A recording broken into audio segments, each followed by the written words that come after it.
And another thing, I thought I was done after I filmed the last kind of goodbye and closing. I realized something I wanted to talk more about, and I think it's fair to do to you about the spiritual disconnect. You know, spiritual disconnection is a big part of the addictions, and the reason it's a big part of the addictions because, again, to me, this is my take on it. There's all kinds of theories on this stuff, and it's up to you to decide what works for you.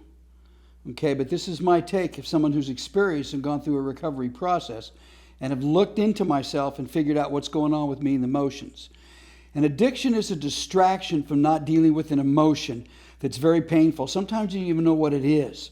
But either you can either drink, you can either gamble, you can sex, hoard, shop, all types of things you can do to avoid it.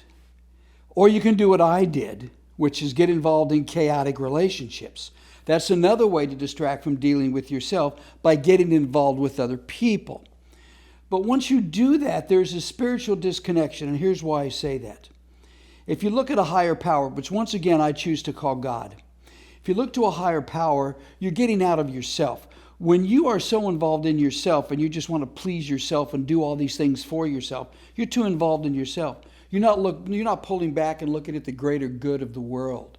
You're not looking back and go, what can I do to serve humanity? What can I do to help people? What can I do to get out of my own selfish thinking and become selfless and to give to other people?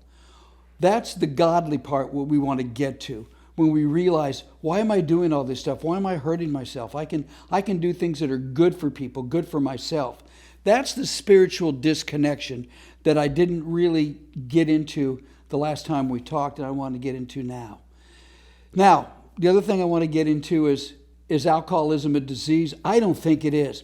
There's research that says it is. There's a gene in the person that's not. There's all kinds of and so what? If it is or it isn't, I don't think it is, because I've talked to enough people that have gone through it and gone through the recovery process. Is once they got the deal with their emotions, once they started to get out of themselves and go to a higher power, to God, once they started doing that, everything changed in their life.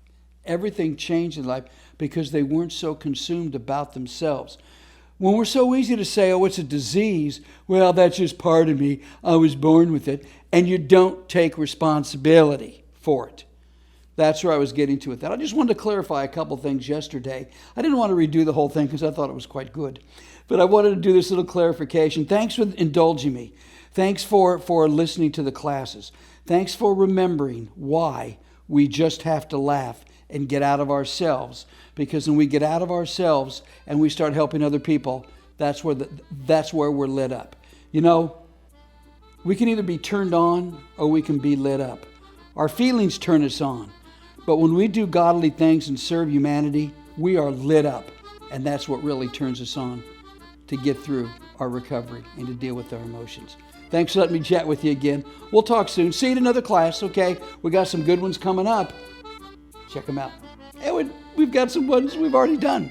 Check them out. See you later. Nose itch, didn't moisturize, had adjustment, all the stuff. You got it. See you next time.